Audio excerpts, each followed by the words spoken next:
Take note mga kababayan, bago ako mag-proceed sa ibang bago ako mag-proceed sa ibang topic, meron po akong ipaalala sa inyo.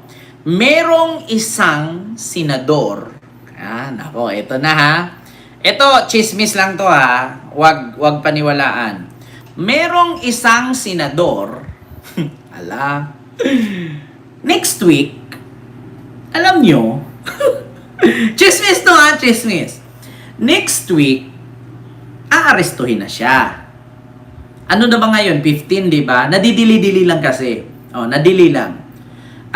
Kumbaga, siguro ang nasa isip niya, hindi pa ako arestuhin yan. Baka yung aarestuhin yung sa flood control. Kasi di ba sabi ni Ombudsman Boying, 15, 16 may aarestuhin na.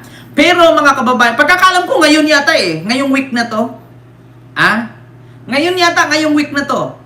Mula 15, 16, 17, 18. Basta hanggang 20 may maaaresto. Ngayong week na to. Mga kababayan. Kasi actually, nalaman ko yan noong nung Saturday. Noong Saturday ko yan nalaman. Ngunit, ngayon ko lang na-share sa inyo kasi ayaw kong pangunahan.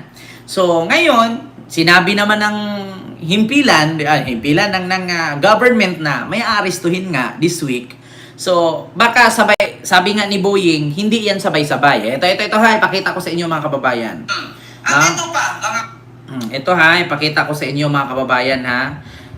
Hindi ko ma-sure mga kababayan kung wala akong bibig kasing pangalan dito ha. Kayo na lang pong humusga. Pakinggan nyo po. Nung naman ng iba, bakit hindi kasama si ganitong senador? Hindi pwede sabay-sabayan. Isa-isa lang yan. Alam mo yan, hindi po pwede sinusubo yung kanin at ulam at lahat nang di mo hinuhuya. Di ba? Mabibilaukan ka dyan. Dapat siya isa-isa. Isa-isa, yung sinati isa-isa. Para naman ma-digest natin at mahihiyain natin na maayos sa korte. Pakinggan nyo ha. Nung naman ng iba, bakit hindi kasama si... Ay, wait lang. May ads. Mga kababayan. After namin i-file nito, bibigyan namin ng kopya yung ICI para makita nila na ito na Di ba? Ito, diretso talaga ito. Tatay at kapatid. Binigyan mo ng bilyon-bilyon na kontrata. Actually, namali ako ng After kay Roque, si Bongo. Hindi pwedeng sabihin mo sa akin, ba't hindi kasama kagad to? Hindi yan, they will have their turn. Lahat ng gusto nyo mademanda, they will have their turn pag merong ebidensya. Nung naman ng iba, bakit hindi kasama si ganitong senador? Hindi pwede sabay-sabayan. Isa-isa lang yan. Alam mo yan, hindi po pwede sinusubo yung kanin at ulam at lahat nang di mo hinuhuya. Di ba? Mabibilaukan ka dyan. Dapat siya isa-isa. Isa-isa, yung sinati isa-isa. Para naman ma-digest natin at mahihiyain natin na maayos sa korte. Hindi pwedeng sabihin mo sa akin, ba't hindi kasama kagad to? Hintayin yan, they will have their turn. Lahat ng gusto nyo mademanda, they will have their turn pag merong ebidensya. Nung naman ng iba, bakit hindi kasama si ganitong senador? Hindi pwede sabay-sabayan. Isa-isa lang yan. Alam mo yan, hindi po pwede sinusubo yung kanin at ulam at lahat nang di mo hinuhuya. Di ba? Tama. Mabibilaukan ka dyan. Dapat siya isa-isa. Isa-isa, yung sinati isa-isa. Para naman ma-digest natin at mahihiyain natin na maayos sa korte. Hindi pwedeng sabihin mo sa akin, ba't hindi kasama kagad to? Hintayin yan, they will have their turn.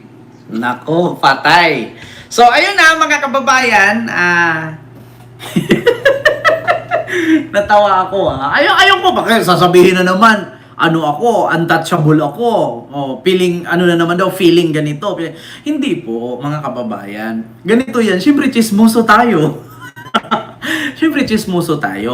Sa sinabi ni Boying dyan, totoo naman talaga. Kasi, try mong kumain kanin, ulam, lunukin mo diretso, malamang mabubulunan ka. Tapos may impatso ka pa, paano ka matutunawan yan? Pag na-impatso ka, ngayon lalagnatin ka pang di oras. Ngayon makabili ka ng yogurt, di ba? O di kaya makabili ka ng Yakult, o di kaya Delight. Yung mahal-mahal pa naman, 54 pesos pa naman yung Delight. Yung Yakult, 5 piraso or 6, magkano din yun? 45, kaliit-liit. Sa Delight ka na lang para maigit agad, di ba?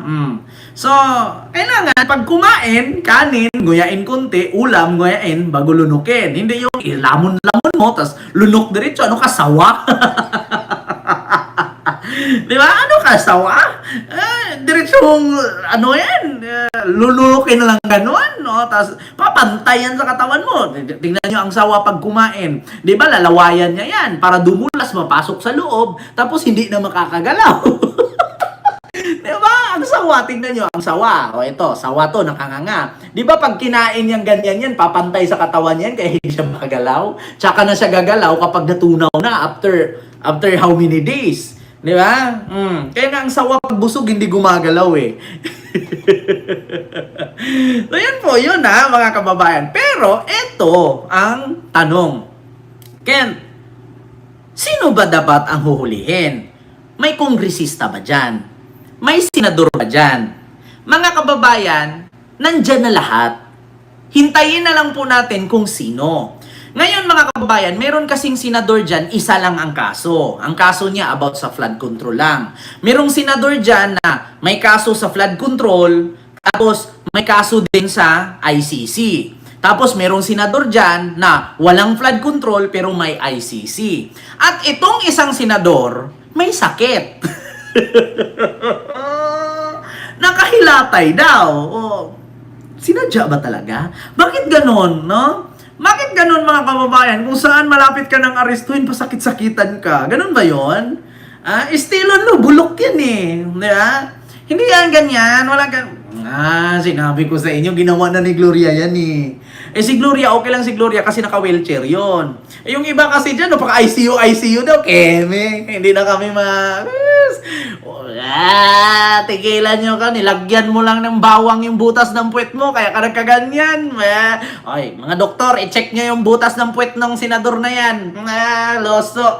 Alam nyo, yung lolo ko dati, nung high school pa, pareho na utak ni Digong yun. Yung utak ni Digong, sabi niya, di ba? Ako, nag-high school ako 7 years. Sabi ni Digong, ako, nag-high school ako. Nauna pa sa akin to si Panilio. Panilo. Si Panilo, matalino yan. Hindi nga tumaba eh. Ako, nauna ako dyan. Mas matanda ako sa mga. Pero mas nauna sila yung graduate sa akin. Ako kasi 7 years ako high school eh. Ako yung pinakaunang nakagamit ng kit to 12. Diba? Kaya mga kababayan, yung lulo ko noon, kasi ayaw niya pumasok sa school. Yung lulo ko, yung panahon pa ng panahon ng Kastila, o panahon ng Hapon. Mga 1940 yata, 1945. Di ba? Panahon ng Hapon yan, 1945. So ngayon, yung lolo ko, kwento niya sa akin, kasi dati kami, kapag natulog kami, kasi yung bahay namin sa probinsya, sobrang laki. Yung kusina namin, maglakad ka pa, lumamig mo yung ulam mo bago mo marating yung sala. Tapos sa tawid ka pa doon, yung bahay namin more on kawayan. Alam mo yung gawa sa bamboo? So ganun siya, mahaba. Tapos iba yung kwarto ng mga bata, kasi kami dati, malaki yung bahay namin. Yung mga kapatid kasi ng mama ko, siyam kasi sila. So sa siyam na magkakapatid na yan, bawat may kwarto. Tapos kami mga bata, mga apo, may sarili kami higaan. Sila mga mag-aasawa may sarili, tapos yung lula't lulo ko may iba din. So yung mga magkakapatid, mag-asawa, tapos yung mga apo, sabay-sabay kami lahat sa sala. Kasi may malaki kaming TV noon na tinatakpan ng ng tabla. Pagbubukas yung tabla, lalabas yung TV, tapos piso-piso. Yung Mara Clara, naabutan ko yan. Yung Rosalinda, di ba? Yung Rosalinda. Di ba? Ganon, mga Spanish na, Tapos yung, ano pa yung mga okatukat na palabas. Sabi ng lolo ko noon, pag nag-inuman yan sila sa mga kumpare niya, kahit kapitbahay, kumpare niya tuba. Alam niyo yung tuba na nilagyan ng itlog at Milo? Koter ang tawag sa amin noon. Inuman yan sila. Habang nanonood, kwentuhan, panahon ng hapon, ganyan. Ganyan, may panahon daw hapon, may mga lumilipad daw mga tura-tura. Tapos, pag nandyan na daw yung hapon, tinatarget daw yung mga baboy nila, kinakarni ng hapon. Tapos ang ginawa nila, kinakarni na daw nila advance yung baboy, nilagay sa taro, itago nila doon sa ilalim ng batang. Alam niyo yung malaking puno? Puno na kahoy na patay, batang ang tawag doon. Nandun sila sa loob. Pag dumaan daw yung eroplano, tabunan nila ng lupa yung apoy para walang usok. So sabi ng lolo ko, para hindi siya pumasok sa school, nilalagyan niya yung puwet niya ng Alam mo yung bawang? Ilalagay niya sa butas ng puwet niya. Ngayon, siyempre, yung magulang ng lolo ko, stricto kay mga Ocampo yun eh.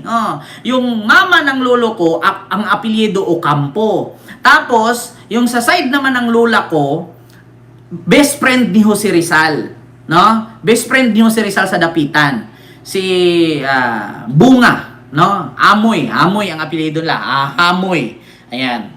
Ang lula ko kasi is party ng basta mga dunya sila doon na best friend ni Jose Rizal, no? Yung tatay niya sa Dapitan City. So ngayon, mga kababayan, nilalagyan daw niya yung butas ng puwet niya ng alam niyo yung bawang? Babalatan mo yung bawang, ilagay niya sa butas para pag ginanon daw ng lolo niya, ng papa niya, ng lolo ko sa tuhod, may lagnat siya. Para sabihin, magkasakit, may rason na hindi siya makapasok sa school. Kaya yung senador dyan na nagsasakit-sakitan, loso mo, i-check nyo puwet niyan. May bawang yan. Yung senador dyan nagsakit-sakitan, precious. Hindi ka nga nagkasakit doon, kumain ka, nagnganga ka, nakaanghang-anghang ng buyo, apog at tabako. Bulok lang nga ingipin mo sa kakanganga kung gano'n, dura-dura ka kung saan, namumula na nga yung lupa. Totoo yan yung senador dyan, masakit-sakitan, yung senador na sakit-sakitan, hindi ka nga tinabla noon, hindi ka nga nalason, kumain ka ng bunga, apog, buyo, alam niyo yung nganga sa Cordillera? Di ba sa Cordillera? Bunga, apog, buyo, ganyan ang ginagamit ng lula at lulo ko noon.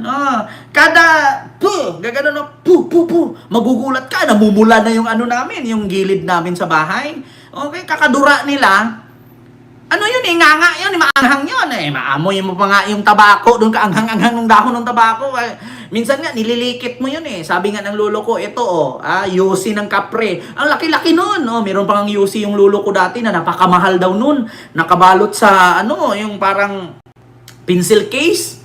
Akala ko ballpen, sinulat-sulat ko pa. Yung pala, tabako pa yan, napakamahal. Kulay brown.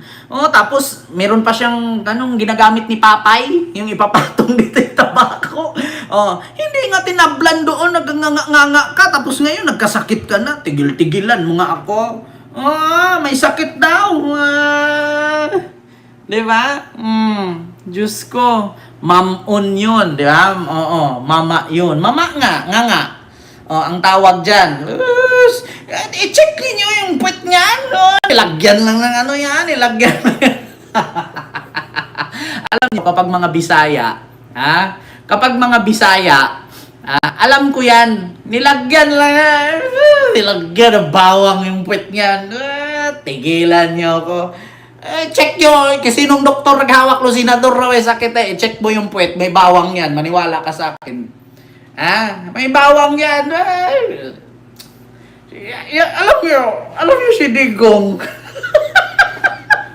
Natatawa ako. Hindi. Ganyan. Tigil-tigil lang yun ako. Huwag mong subukan.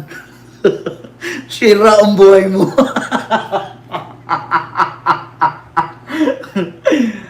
Bong. Huwag mong subukan. Ay, namula tuloy ako. Namula ako sa tawa. Alam mo, Bong, huwag mong subukan. Masisira ang buhay mo. Ay, nako. Alam nyo, bilib na bilib ako nitong mga DDS. Bakit? Tayo, kapag nag-apply tayo bilang artista, dapat dumaan ka kay Ogie Diaz paano maging artista di ba? Di ba may nakita nyo si Ogie Diaz pag nagturo? Ang kapal ng mukha mo, putang ina ka! Di ba? Gumaganon? Ang kapal ng mukha mo! Gumaganon, di ba? Tapos sasapakin niya, walang hiya ka! Gaganyan. Itong mga DDS, putang ina, ang galing mag-arte!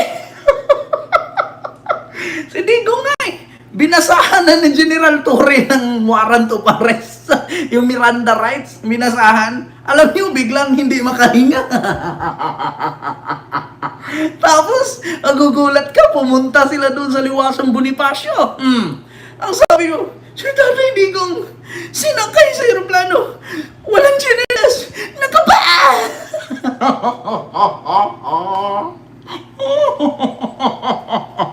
Diba, Ma'am Kenji Official, big love shoutout po. Kawawa siya! Sinakay sa aeroplano, walang tsinelas, nakapaa! Tangina. Tapos yung isa naman, alam ko kung ano ang gawain ng Interpol. Bullshit! Okay, Mr. Sorianes, ngal-ngal ka na ngal-ngal dyan. Kaya sumama ka pa sa akin magpusas. Nangyari. Asaan sila ngayon? Putang ina talaga itong mga to. Kaya nga sa totoo lang mga kababayan, pinagluloko na kayo ng mga yan. Sinong mga taga Mindanao ditong hindi maswito sa mga ganyang ugali? Taga Mindanao to. Yung mga kagaguhan lahat. Nako, sabi ninyo mga taga Tondo magaling sa ganyan. Nako, hindi nyo matalo mga taga Mindanao. Lahat ng katarantaduhan at kalukuhan. Alam yan.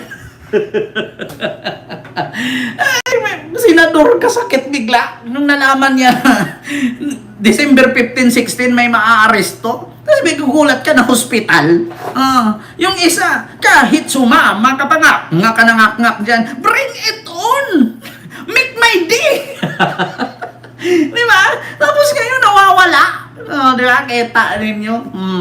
Kaya siguro, nako. Kayo magpaniwala dyan. Naku, tigil-tigilan nyo. Alam nyo, sa totoo lang, balang araw, pag ako naging politician, mas matindi pa ako kay Digong, pero hindi ako kriminal, Naku, alam nyo, sa totoo lang, gusto ko talaga magpolitisyan. Pero sa mga ganitong idaran, hindi muna. Bakit? Kung ako magpolitisyan, tatakbo ako diretso presidente. Kasi pag ako magpresidente talaga, malinis talaga yung bansa.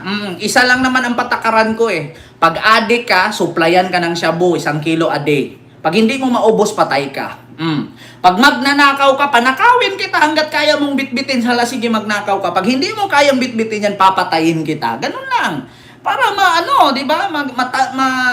Matamasa niya bago man siya mamatay, at least nakanakaw na siya. Yeah? O kung rapist ka, sige, mang-rape ka ng mang-rape hanggang sa mamatay ka sa kaka-rape. Pag hindi mo yan ma-rape na 1,000 sa isang araw, ay nako, papatayin kita.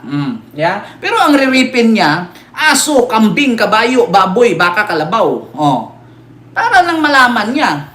Ganun ang batas. Yeah? Kasi kung tawag doon, magpa-disente-disente ka, Diyos ko, bababuyin lang din naman ng mga politician na kunwari, disente. Yeah? Tapos pag hindi ka sumunod sa gusto nila, hindi ka nila kakaibiganin at sasabihin kang plastic. Yeah? Sabi ni Isko yan. Di ba? Ay, nako. Mga artista sa Manila Zoo, mga DDS, madrama, di ba? Totoo yan, mga kababayan. Basta, antabayanan ninyo na mayroong senador na aarestuhin this week. Merong senador, 2 ang kaso, flood control, may ICC, tapos yung isa ICC lang. Kasi mayroong isang senador dyan, mga kababayan, na parang hindi masyadong pinupokus yung pagkasangkot niya sa flood control kasi mas ini-insist doon sa ICC. Di ba? Merong isang senador dyan na hindi siya masyadong pinupokus yung flood control issue niya. No? Kasi ang ini-insist talaga doon siya sa ICC. Kasi kawawa naman si Digong doon, walang tagapunas ng tae. Di ba? Alam naman natin na sinakay si tatay, aeroplano, walang tsinila sa kapaa. Di ba? Ganun yan. Kaya napansin ninyo tahimik siya, mga kababayan? Napansin ninyo tahimik siya tapos yung issue niya sa flood control parang nawala? Kaya, kasi hindi siya pinokus doon. Hindi pinokus sa kanya yung flood control. Kasi kung i-focus ni sa flood control, dito siya makulong sa Pilipinas. Pero kung doon i-insist yung ICC warrant niya, sabay-sabay na sila doon. Nako, mga kababayan. Ay, daku, may sakit daw. Malas. Oh, malas, sakit. Oh, kailangan ni Digong ng assistant doon. Di ba? Kaya, alam nyo na, mga kababayan. So, gumalaw na si Boyeng sa kaso ng kaso ni Bongo. Actually, Ma'am Ginger T, mas maganda nga yan eh, yung ikulong mo na dito tapos ilipat na lang doon. Di ba, nakulong na dito sa korte natin. Ilipat na lang sila doon. So, yun lang mga kababayan. Tahimik si Marcoleta kasi kinasuhan ng perjury. Alam nyo, ito si Marcoleta, bakit pala hindi niya kasuhan si Romualdez, no? Gamitin niya yung testimonya ni Saldico at ni Gutesa. Bakit kaya? So, yun lang mga kababayan. Basta wala akong pinangalanan kung sino yung senador na yan. Pero ang pagkakalam ko, this week ba or next week, merong huhulihin. Parang Interpol yata. Nadulas pa ako. Parang Interpol yata. Yun lang. Oh, hindi ko na pangalanan Merong huhulihin pero parang Interpol yata. Totoo ba na natanggal na siya? Hindi ko pa alam po. Parang Interpol. Yan ang pagkarinig ko this week or next week. Yun lang.